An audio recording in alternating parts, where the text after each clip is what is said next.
लालची ब्राह्मण। राजा कृष्णदेवराय की माता बहुत धार्मिक थीं। एक दिन की बात है, उन्होंने आकर राजा से कहा कि वह अगली सुबह ब्राह्मणों को पके आम चढ़ाना चाहती थी। राजा ने अपने सेवकों से उसके लिए आम लाने को कहा, लेकिन उसी रात राजा की मां की मृत्यु हो गई।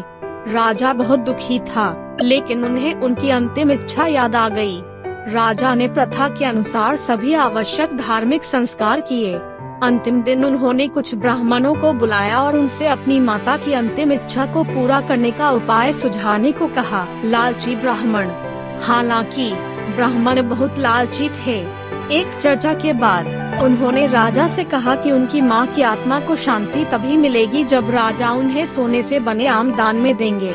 उनकी मां की आत्मा को शांति तभी मिलेगी जब राजा उन्हें सोने से बने आम दान में देंगे। राजा ने अगली सुबह ब्राह्मणों को सोने के आम देने के लिए आमंत्रित किया।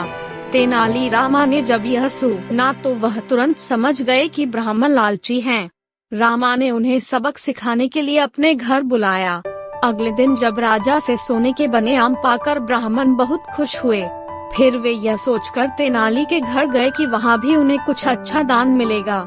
लेकिन जब वे सब रामा के घर के अंदर गए तो देखा कि तेनाली हाथ में गर्म लोहे की छड़ लिए खड़ा है। ब्राह्मण चौंक गए। तेनाली ने उन्हें बताया कि गठिया से पीड़ित होने के बाद उनकी मां की मृत्यु हो गई है।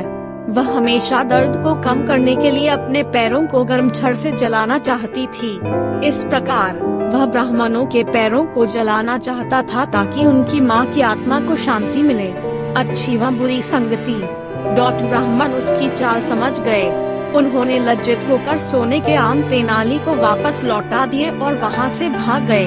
तेनाली ने सभी सोने के आमों को राजा को लौटा दिए और उन्हें बताया कि कैसे ब्राह्मणों ने एक ही मात्रा उनको मूर्ख बनाया था। शिक्षा।